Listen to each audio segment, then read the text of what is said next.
And then let's transition to the Texans and Niners game. CJ Stroud comes alive, throws for over 300 yards. We have a big game from Woody Marks, and they shut down the Niners. I believe you picked the Texans to win in this game. Thoughts on their offense waking up a little bit? Seems to be crawling out of the gutter that they were, starting off 0-3. Now they've won 3 of their last 4 games. Defense has stepped up. Thoughts on the Texans here, as you called them, beating the Niners? Yeah, so the Texans are just one of those teams where they really don't wake up until the second half of the season. That was their MO last year, and they tricked everyone where everyone said is the Chargers were going to have basically a bye in the first round. Then the Texans defense rose up against Justin Herbert and had 4 interceptions. And then you had over 475 yards on offense. And then you held the 49ers and Kyle Shanahan to 65 rushing yards, which is no easy task. So the Texans defense is showing me they're still one of the best in the NFL. CJ Stroud looks like he's starting to find his groove a little bit, finding 9 receivers and going 30 for 39 this one. So that was despite missing Nico Collins as well. So this Texans team definitely looks like they're awake now. This team looks like a better team, I can confidently say now, than the Jacksonville Jaguars. And I would agree there. And granted, we didn't see Jacksonville this week, but I believe in that sentiment as well. Then we have an NFC South bout with the Bucks and Saints. Bucks struggling a little bit over the last 2 games. It looks like Baker is dealing with some sort of injury. They had a tough loss against the Niners last week, but they go out, they beat the Saints 23-3 and get it done despite not playing the best on offense, but still getting the win. Benching Spencer Radler, Tyler Shaw steps in for them. The thoughts on this Bucks game? You think they're back after this week, or with those injuries, just maybe just dealing with some growing pains? Yeah, so the Saints only scored 3 points. That was their lowest output since 2023. And then the Tampa Bay Buccaneers definitely look like an injured team, but thankfully they're heading into their bye. They can recover a little bit, potentially get Bucky Irving back. And then Mike Evans is still due to return this year as well. So it should be a good second half of the season for the Buccaneers. And I think you did exactly what you needed to do to win this game. And I like that their defense was able to stifle the Saints in this game, holding them to only 3 points. Then you also have Anthony Nelson, who had 2 sacks, a forced fumble, and an interception return for a touchdown. So an absolutely ridiculous game on defense for Anthony Nelson, really just leading the way for the Tampa Bay Buccaneers. Hell yeah. And then we move to the 4 o'clock slate, which is infamously bad. We have the Broncos and Cowboys. Broncos, I don't think they punted once in this game. And if they did, I didn't see it because 44 points, Bo Nix, 250, 4 touchdowns. On the ground, we had a big J.K. Dobbins sighting, big run by R.J. Harvey. Big fan of him, rookie. And then ultimately getting a few stops on defense for the Broncos. Dak Prescott not playing his best game. And then ultimately just cruising to a win. Yeah, no, they cruised to a win in this one, and RJ Harvey and JK Dobbins look like a legitimate RB1 and 2 combo where you saw both of these players have some pretty explosive plays. Well, JK Dobbins ran for 111 yards with only 15 carries. RJ Harvey had 3 touchdowns in this game. He had a receiving and 2 rushing touchdowns. So that is the type of running back you see in a Sean Payton offense, whether it's been someone like Pierre Thomas or Darren Sproles in the past, that really thrives. And I think that is kind of the missing consistency that we've seen from the Denver Broncos. And then you also have Bo Nix in this game with 4 passing touchdowns after he set an record last week with 2 rushing touchdowns and 2 passing touchdowns. So this Broncos team is starting to look scary.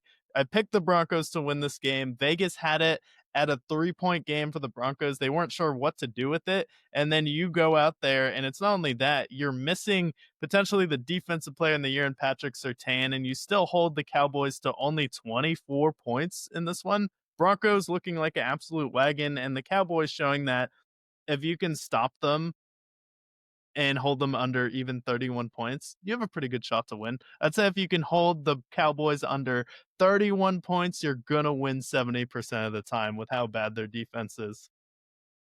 Yeah, their defense is really bad. If only they had an edge rusher, top of the league, potentially defensive player of the year candidate, that team could be so much better. But in this game, they hold down the Cowboys. Bo Nix plays very well, and their running game gets going. This is a scary Broncos team. You have a good defense. Your offense is starting to come alive. Cortland Sutton, Mr. Consistent for them. So, like what I've seen from them, and it looks like our 12-5 prediction for them is coming into fruition. But a prediction that has not come into fruition, a team that we did not expect to be as good as they were. How about the Colts? 7-1, annihilate the Titans, 38-14. Jonathan Taylor, another huge game, a buck 50 on the ground, 2 catches there, and then another one receiving for Jonathan Taylor, looking like a potential MVP candidate for them. Daniel Jones has a huge game in this as well, stifling the Titans offense as well, the post Tyler Lockett offense. So Colts 7-1 now. They're the 1 seed if the season ended today. Are we still buying the hype for them? Do we still believe them to be warriors? Or is this Colts team actually good? Yeah, I think this Colts team is actually good enough to win a playoff game and potentially stumble into the AFC Championship, depending on the matchup. This is a team, though, that's heavily reliant on Jonathan Taylor. They're averaging, though, over 8 yards per play. And Jonathan Taylor is now the first player in NFL history to have 3 touchdowns in 3 consecutive games against the same opponent, the Titans. So now he has 3 straight games of absolutely tormenting the Tennessee Titans with 3 touchdowns. He has 12 carries for 153 yards. He had a 80-yard rushing touchdown this one. So this is just a big play home run offense. So for the Indianapolis Colts to stop them, you pretty much have to shut down the run game and Jonathan Taylor and make Daniel Jones beat you. And we haven't seen a team really force them to do that yet, except for the Rams. And then the Broncos had a tough game against the Colts. So I do think they're beatable, but I think they can win a playoff game. But I'm really interested to see that matchup versus Houston because they face them, I believe, in 4 weeks. Houston's going to have a chance to potentially pull within striking distance of the division. So this is a team that I definitely think should win their division just because they get out to such a fast start. Oh, 100%. Now, their schedule in the second half does get tougher. They face the Texans twice. They face the Chiefs. They have the Steelers next week. So we'll see how their second half goes. But I do think this is a legitimate team that can win a playoff game, especially on the legs of Jonathan Taylor, who has been their most valuable player. So I like what I've seen from them a lot. And with a team like the Titans, who obviously is in rebuild, beating them the way they do, that gives me optimism there.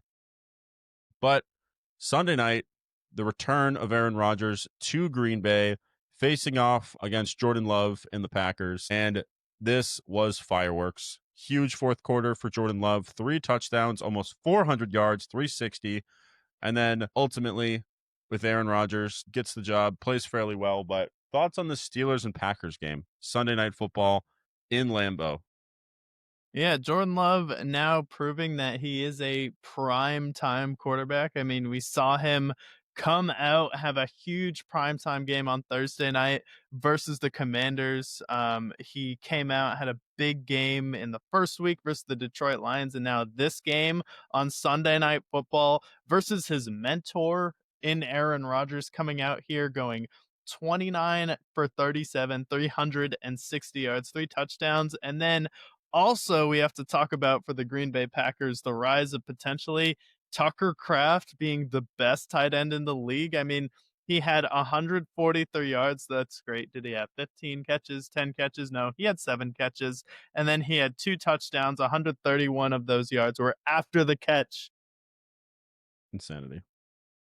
Yeah, Tucker Kraft, I mean, his highest total was 700 receiving yards, and he has 500 through 7 games, basically.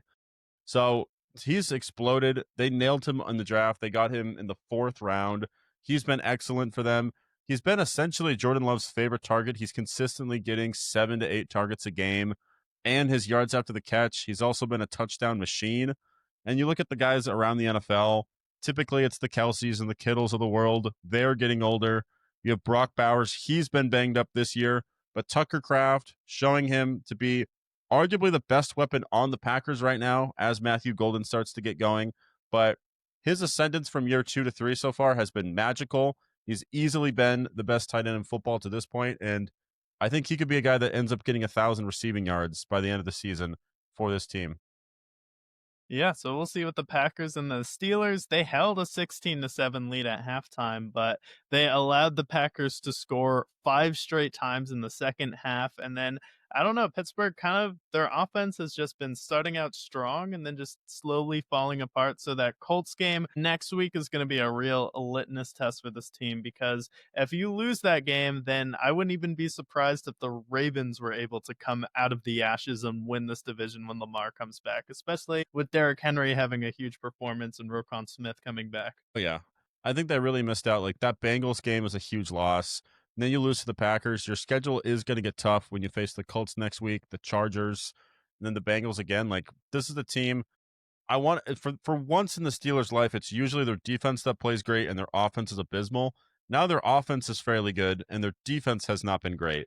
Something that is unforeseen typically in a Mike Tomlin offense, but they did acquire Kyle Duggar from the Patriots. Maybe that gives them a boost, but they if they don't end up winning this division, it's a lost opportunity between the Joe Burrow injury, the Lamar injury, and then obviously what the Browns are. But you have a perfect opportunity, and it looks like you're foiling it currently. But you have now been recapped for all things week 8, and we are now in the halfway point of the NFL season. We did our first quarter grades last quarter, just a month prior, and here we are now in the mid-season awards, almost at the halfway point to this point, entering into week 9. So we figure we give out our awards for the halfway point, give our grades for each team early on, checkpoint here for the mid-season awards, just where we at in the NFL season. Yeah, no, it's been an interesting NFL season so far. Very competitive, where I feel like we've had a lot of really good teams at the top, but there's been a lot of teams that have just been bad so far, where we have potentially 8 teams competing for the number one overall pick, 5 teams you could legitimately say could end up with the number one overall pick. And then you have a lot of powerhouse divisions where you have the Colts coming out of nowhere. The Houston Texans also starting to show signs that they might just have the best defense in the NFL, and they're really starting to wake up. And then the NFC, there's really no team that's jumped out and taken it. We have the Philadelphia Eagles and the Lions are kind of just hanging out and just waiting for someone else to step up, where you have those 2 teams, and then you have Seattle, who's been a real surprise team where you are starting to look back at the schedule at some of the teams that they've beaten, and they've actually strung together a lot of impressive wins, and they've been one of those surprise dark horse teams you kind of have to keep your eye on, especially defensively, how they've been performing. Yeah, the Seahawks have been a big surprise for me. Their defense has been one of the best in the league. The Bucks, they've been early showers for them. I know they've been banged up with injuries pretty much to every single part of their offense, whether it be offensive line, running back, or wide receiver. But I still believe in the Bucks. They should run away with that division.